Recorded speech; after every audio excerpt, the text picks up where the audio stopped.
I cannot believe that we're already in the back half of 2024. Are you kidding me? But here we are. Before you know it, the calendar will be turning again, and that means we are already getting ready for 2025 conferences, and one that I'm personally very excited to attend again is the Insights EDU conference. If you care at all about growing enrollment and building a student-centered higher ed experience, you really should be at this conference. Registration is now open, so secure your spot while early bird pricing is still available. Visit insightsedu.com for more information and to register. That's visit insightsedu.com for more information and to register. Hey everybody, this is Elvin Freitas, co-founder of the EdUp Experience, and today we are extremely excited to announce our paid subscription service. By subscribing today, you will get exclusive early access to ad-free episodes, extended episodes, bonus episodes, original content. That's right, original content and invites to special events, all while helping to sustain EdUp. To become a subscriber, go to edupexperience.com. That's EDUP experience.com and subscribe to our free email newsletter to learn how you can get access. Again, go to edupexperience.com. That's EDUP experience.com.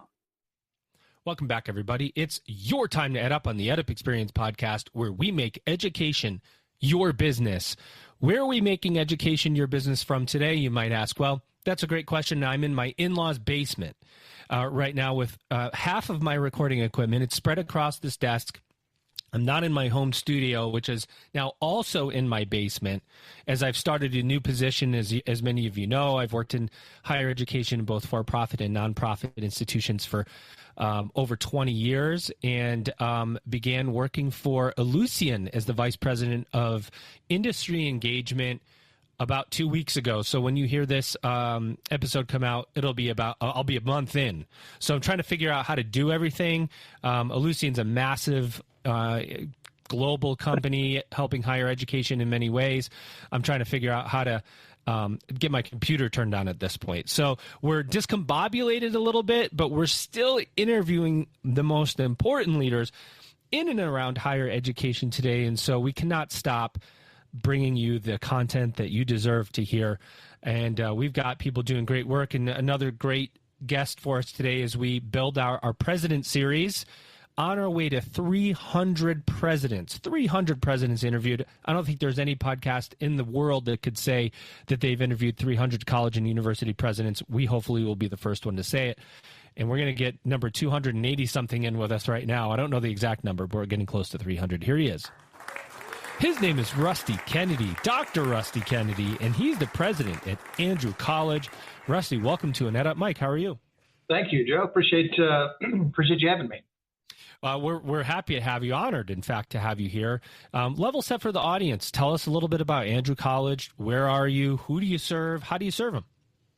Well, Andrew College is a United Methodist affiliated institution that's located in rural Southwest Georgia, Cuthbert, Georgia, to be exact, which is in, like I said, the southwest corner. We're 90 miles from the Florida line and about 25 miles from the Alabama line. So tucked down here in the true southwest corner. We've been around since 1854, so 170 years, and originally started for the education of women pre-Civil War, and we did that at the baccalaureate level for a number of years. And then early part of the century, in 1917 or so, we went to two-year education, and then did that effectively, then went co-ed in the 50s, integrated in the mid-60s, and then added back four-year degrees, started adding back more four-year degrees in 2017. So we're in the process of adding four-year education back, and we are a primarily minority-serving institution. Between 54 and 60% of our students are students of color over the last 10 years. And this past entering class, 35% of them were first-generation college students. Amazing. We We have teacher education. We have one of our 4-year degrees we started was elementary education, which there's a need in rural Georgia for elementary education teachers. We started a nursing program and respiratory therapy, and 75% of the nurses and respiratory therapists we produce stay and work in rural Southwest Georgia. And in Georgia, like many states in the U.S., by the year 2030, we'll have 130,000 person healthcare worker shortage. That will be more acute in the rural areas. So we're trying to do our part for our community to fill that desperate need for healthcare workers. So we always say, we're really doing God's work down here in Southwest Georgia, kind of unknown. We had about 300 students this past fall, and we'll have over 400 this fall. So growing. Yes, growing. So you're, that student number is a number that many would say, you know what, this institution is one of those. You've seen schools are closing, right? Schools that have between, it's like every day, and it's fairly one a week per spring. This spring. There you go. Yeah. I might be reaching here, but so talk about your institutional health, and is Sure. your affiliation with the United Methodist Church helpful towards sustaining your institutional health? Well, our affiliation does not provide us with unlimited resources or very many resources financially in that sense. The church doesn't pump and infuse us with cash. They're not pumping money in. Yeah. Okay. No, they're not. That's not the kind of denominational relationship we have. If you're familiar with the United Methodist Church, there has been a move to a great movement in disaffiliation in certain parts of the country. Our region has been hit very hard by that. About half the churches in southern Georgia left United Methodist Church and went their own way. So obviously, if you have less churches, you have less tithing, Yep. you have less apportionment that can go to us. So that has hurt us in that sense. Talking about financial health, one of our sister schools closed this spring, one of our United Methodist sister schools in the South, Birmingham Southern. Yikes. And so it was really, all over the news. Yeah, that drives the point home quite a bit. When it's your own denomination, when it is geographically relevant because their proximity to us across the border, and that helps kind of galvanize with people when you're talking about, hey, we have to be mindful of how we use institutional resources, and we talk about all the time institutions that have under 1,000 students with limited endowments and are non-selective, which most private schools in the U.S. are non-selective. Right. They are in danger of closure, and that's not trying to be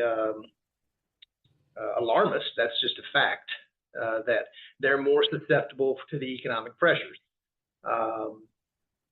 A lot of COVID money went through a lot of our institutions over a 3-year period and gave them, kind of a sugar rush and kept them afloat. And some of them, good way to put really, it. Yeah. Some of them it helped buoy them when they weren't able to stay afloat. Others that were really smart used it to their advantage and came out even better positioned post COVID. It's fuzzy math. And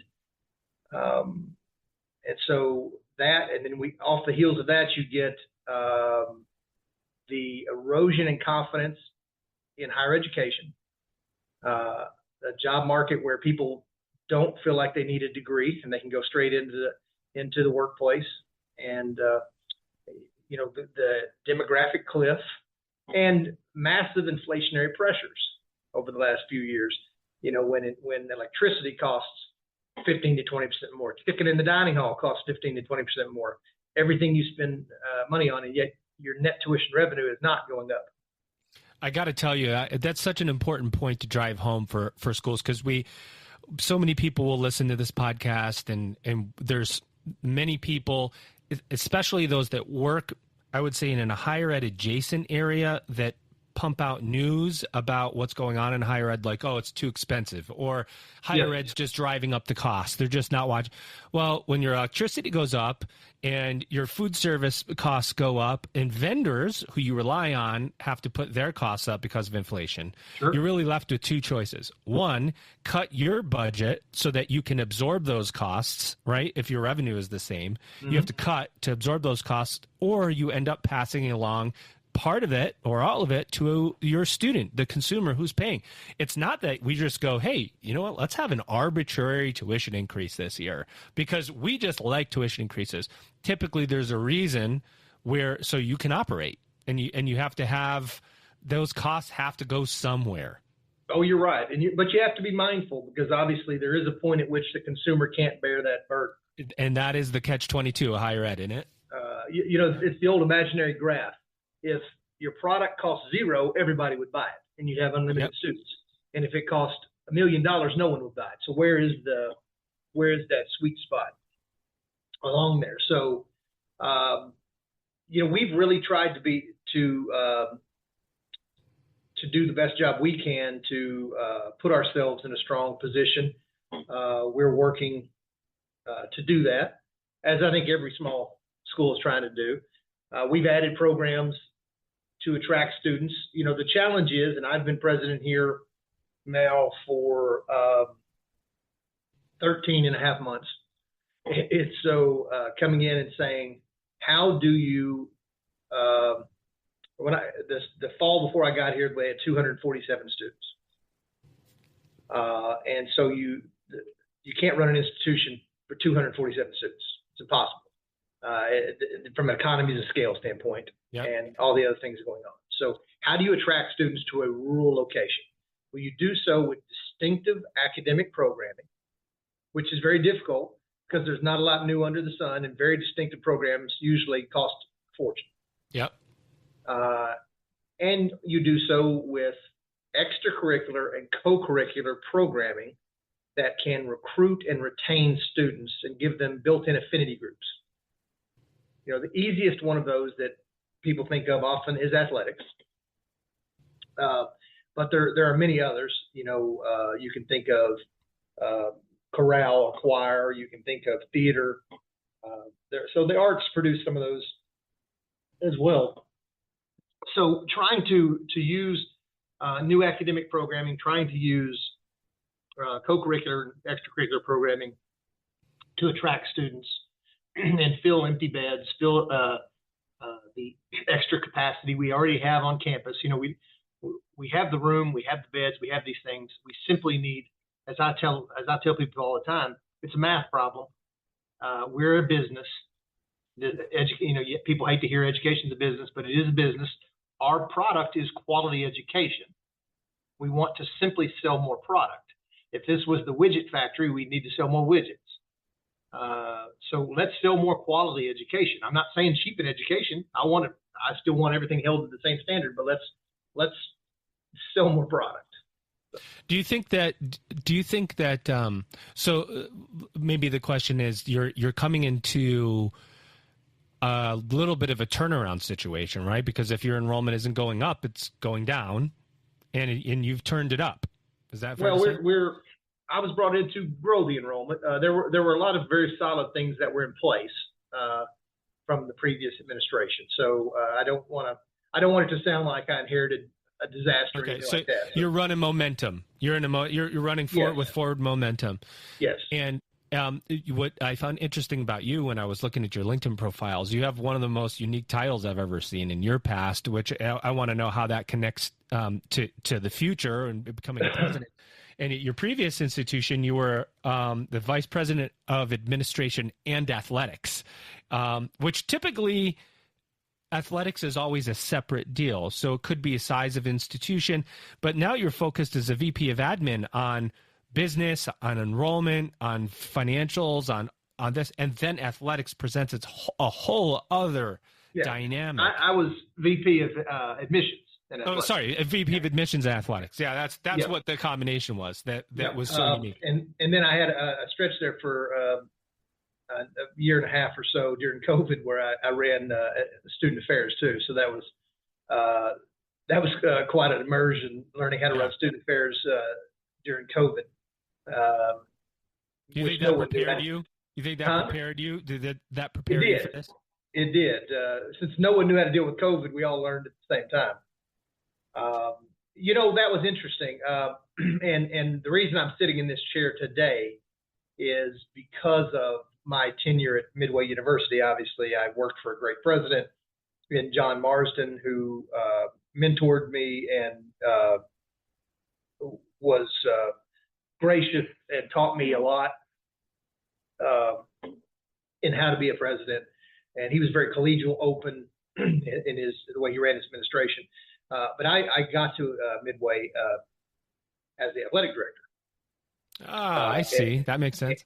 And we were growing athletics as a part of our strategic plan to grow the institution. And within a short period of getting there, I took over the undergraduate enrollment arm as well, because we were driving much of the enrollment undergraduate growth. Right. Over my tenure at Midway, I added 20 sports, and we grew athletics from 8 sports and 92 student athletes to 28 sports and nearly 630 some odd student athletes. So that was a huge driver for us in the undergraduate part. During my time there, I got to take over graduate and adult completion as well, and flesh out the entire enrollment wing and learn all those pieces. And so we grew from just under 1,000 to 1,900 in the 7.5 years I was there as an institution. I like your style, dude. And it was a team effort. Like I said, fantastic president who had great vision, outstanding senior leadership team. We had great CFO, we had great marketing VP, great academic heads. So, it was just a collaborative group. And it was kind of the Midway miracle, because we were bucking trends in what we did, and people often hear using athletics, they hear these horror stories, because you've heard about what's the recent one that came out where is it Concordia in Michigan that's dropping their undergraduate athletics and yep. Lindenwood University, Concordia, Michigan, some others, yeah. Yeah, and athletics is a tool in enrollment growth, and like any tool, it can be used well or not. And we were able to grow like that and still lower our discount rate. That's hard to do. Considerably, and many institutions, they think once you add athletics, your discount rate has to spike. Yeah. And that's not necessarily true. It's how you choose. You can grow enrollment. Anyone can grow enrollment if you want to buy students. Yeah, you can discount everybody at 99%, and you're going to have a lot more enrollment. Students getting a student is you can buy a student, but doing it and raising your net tuition revenue and doing it effectively, that's where you need to find that piece. So is that going to be? Is that going to be? Do you take that strategy and say, okay, now at Andrew College, this is something that we're going to maybe implement with the same level of rigor and discount rate reduction, or are you looking at something different? How do you think about taking lessons of the past and using them for the future? Calling all higher ed marketing and enrollment management professionals. Hear. The Insights EDU conference is back. This is your chance to level up your marketing and enrollment management strategies, and the EdUp Experience podcast will be there once again. Join us at the Ritz-Carlton, New Orleans, February 12th through 14th for an unforgettable conference. Registration is now open with early bird pricing. Outstanding. Hey, everybody. This is Elvin Freitas, co-founder of the EdUp Experience. Are you enjoying the conversation so far? Good. I hope so. Did you know that you can actually hear this conversation early before anybody else? and ad-free, so you don't have to hear my voice during these ads? And did you also know that you could get extended episodes, bonus episodes, original content? That's right, original content and invites to special events, all while helping to sustain EdUp? Well, if you didn't know, now you know. So go to edupexperience.com, that's EDUP experience.com, and become a subscriber today. First, you got to sign up to our free email newsletter, and then you'll find out how to become a subscriber. Again, go to edupexperience. Well, I don't have many of the infrastructure and many of the things I enjoyed at Midway University at Andrew College. I had an institution that was a fully 4-year institution. Academically, a lot of very good things were in place on the academic side, things like that, for us to do many of those things. Now, we didn't have other things that we were able to build and fundraise and do. But yes, some of the same levers and things we're trying. We are going to try. It's not truly apples to apples because of the distinct differences between the institutions. But I think there's going to be some.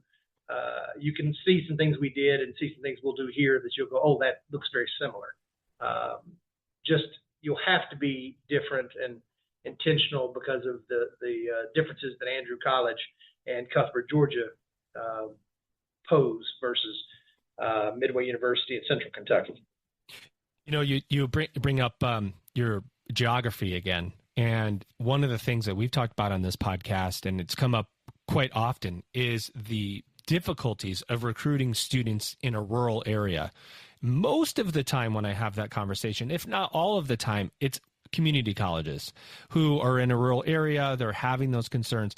Is there an added layer of difficulty to be a private college in a rural area in terms of recruitment? Is it any different than a public college?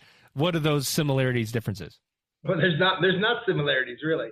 If you want to count the number of private 2-year institutions, which we're not really a 2-year institution because we have level 2, distinction with SACS, and we have 4-year degree programs. But our primary business model is 2-year education. Yep. Most of our students are getting a 2-year degree currently. If you look at that, there are very few primary 2-year private institutions in the United States left. You can pretty much name many of them because there's just not very many left. Yep. They've either went 4-year or they closed. Because it is a tough business model. And I often say when talking about it, we sell, again, using this as a business analogy.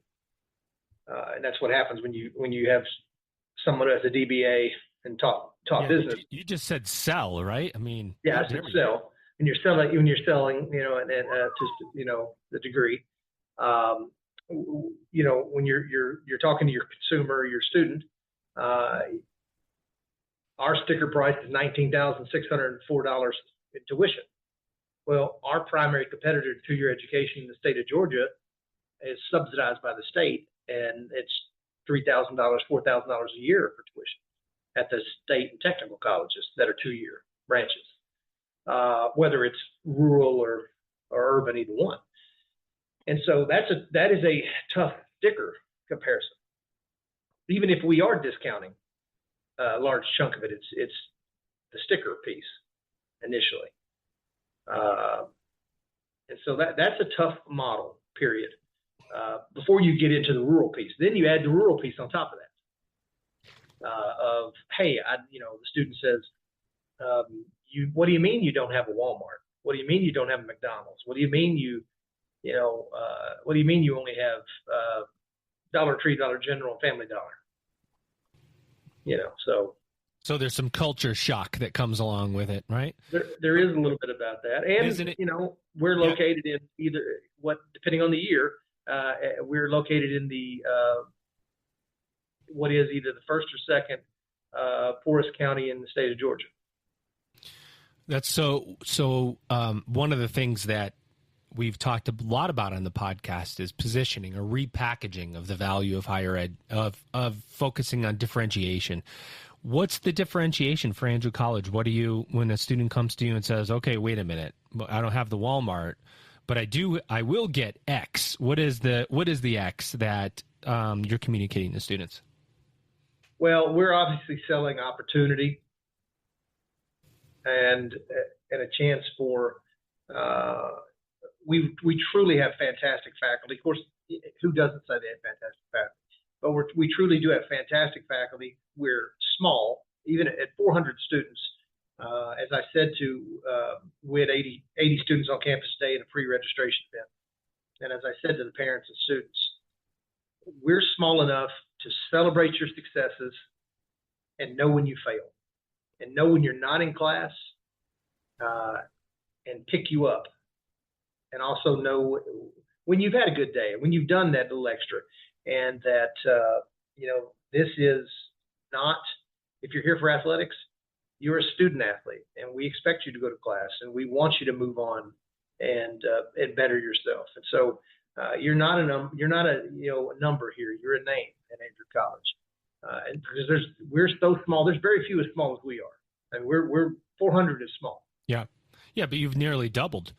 I mean, right? Sure. That's amazing. Sure. But in reality, that is truly a small number. It sure is, but yeah, it sure is. But it is, I worked at a school not long ago where we had 10 students when I started. It was a startup situation. We got to about 500, and you know what? You can have margin at that number of students if you control your expenses. Now, I will say, and this is a question for you, that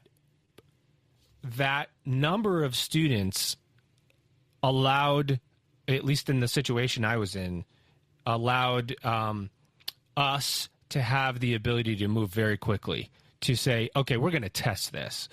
We've got to take the traditionalism piece here and say, we're willing to try something different. We can't afford, literally can't afford not to try things, not to pilot, not to look at alternative method. Do you think that the situation that you're in, because you're a smaller school, keeps you more flexible? Do you encounter some of the inertia that comes with traditional higher education, or are you able to move everybody along quickly? Well, I think we encounter entrenchment because and resistance, because when you've been somewhere 170 years and you've had a primary business model for a very long time, and you have a number of faculty who have been there for a very long time, they have a set way of thinking about things. Tell them like it is. And Andrew College, not just faculty, but there was a thought that we are this, and I had come in and saying, hey, we're never going to be big, but we have to be bigger, and we have to do this, and we have to think nimbly, and I think some things that have forced us to be more agile is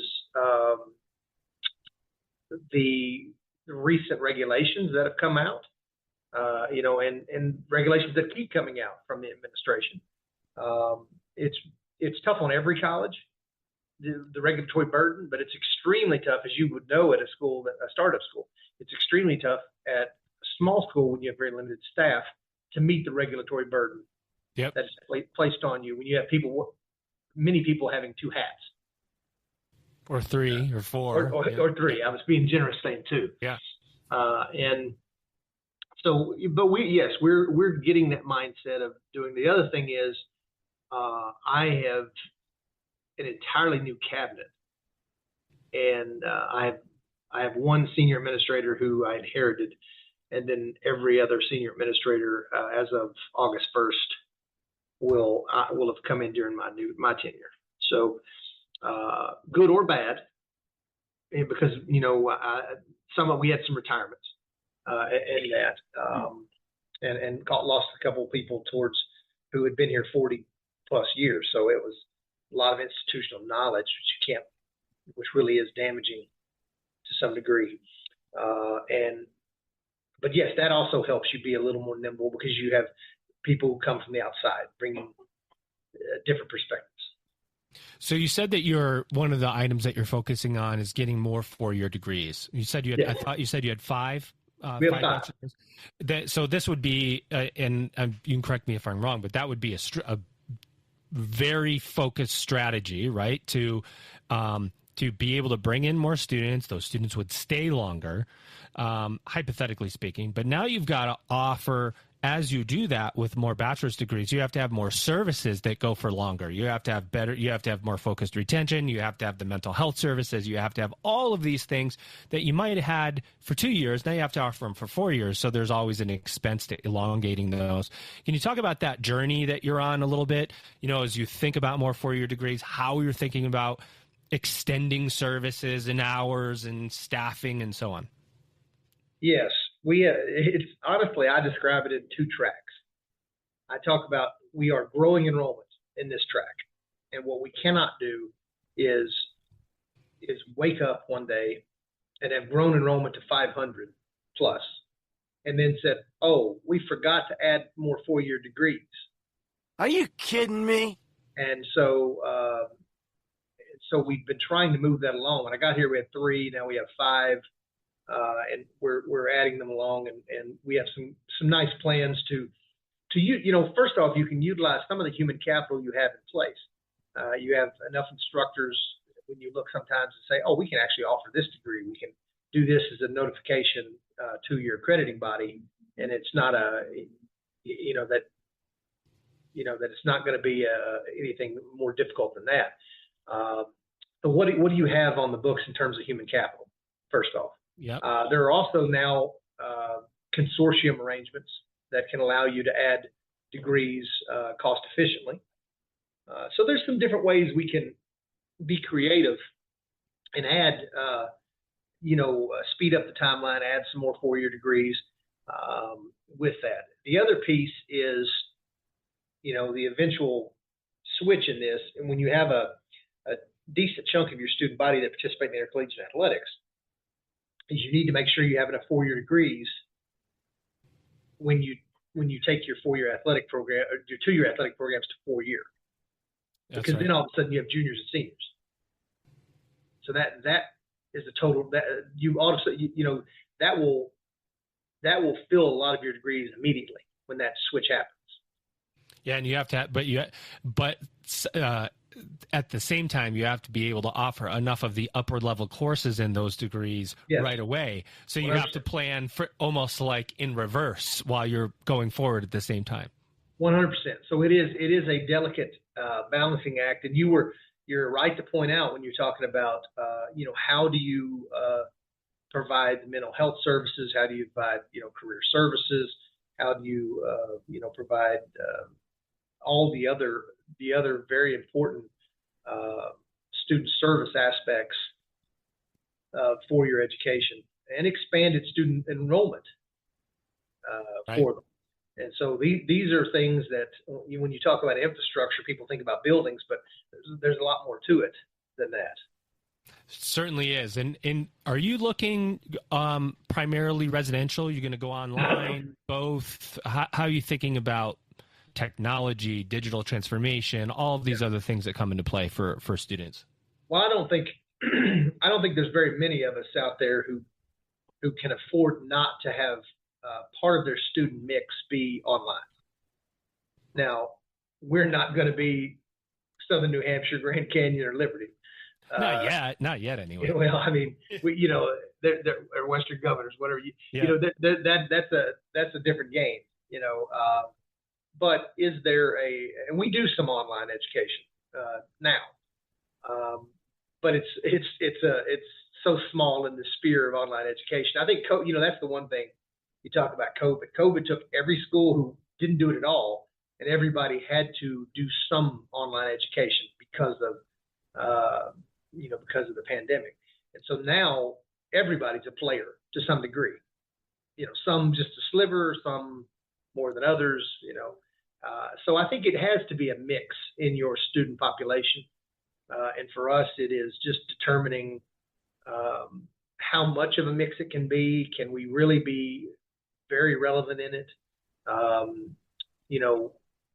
What kind of relationships do you have in terms of existing OPM, in-house delivery? Can you afford to be much of a player in that market? At what level can you play? Do you even go with an OPM? Do you try to build it internally? What's your marketing infrastructure look like? Yeah. Yes, there's lots of questions, and when we have some existing pieces of this puzzle, but yes, it's going to be a piece of the mix, and depending on,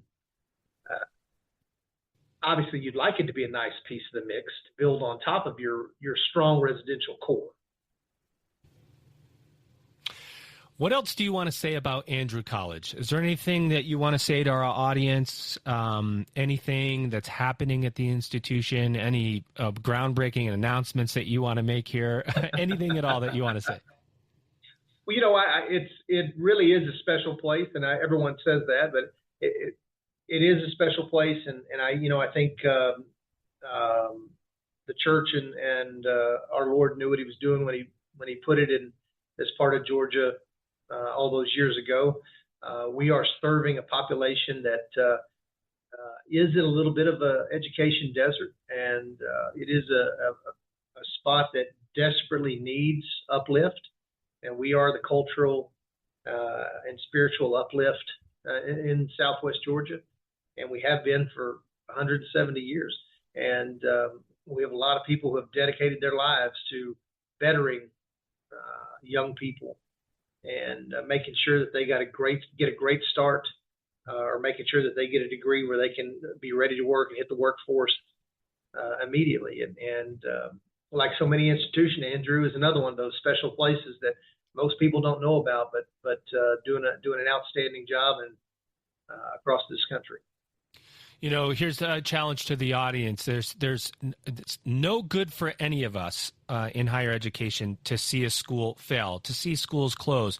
We need growth in higher education. Is there a way for us to work together? Is there anybody out there that wants to connect with Rusty, with Andrew College? There's affiliation agreements. There's collaborative agreements that can happen. Let's make sure that we're helping each other, that we can take students, that we can elevate them to the next level. Always public-private partnerships, university partnerships make a huge difference in moving students forward. Russ, we want to thank you. And for those of you that are paid subscription users to the EdUp experience, which is a new feature we're adding, we're going to keep Rusty on and ask him a few extra very detailed questions that he doesn't even know yet. But we're going to take good care of him. Rusty, to the main audience here, we want to thank you for being on EdUp. He is the one and only Dr. Rusty Kennedy. He is the president at Andrew College. We hope you had fun along the way here, Rusty. I did. Thank you for having me. All right, everybody, hang tight. And for those of you, we'll see you next time. You've just EdUp'd. Higher education is evolving. And if you're in marketing and enrollment management, then you need to be at the Insights EDU conference. That's a fact. That's a fact. Insights EDU 2025 is happening February 12 through 14 in New Orleans, Louisiana. This is your chance to explore the latest trends in higher education and discover new and innovative strategies to level up your program marketing and enrollment. Hear from some of the best speakers in the industry, from companies like Google, LinkedIn, Adobe, and more. Registration is now open, so secure your spot while early bird pricing is still available. Hey everybody, this is Elvin Freitas, co-founder of the EdUp Experience. Did you enjoy that conversation? I hope you did. Did you know that you can actually hear this conversation early on and ad-free? And you can also hear extended episodes, bonus episodes, original content. That's right, original content, and invites to special events, all while helping to sustain EdUp. Did you know that? Well, if you didn't know, now you know. To become a subscriber, go to edupexperience.com. That's EDUP experience.com to subscribe to our free email newsletter to learn how you can get access. Again, that's edupexperience.com. That's EDUP experience.com.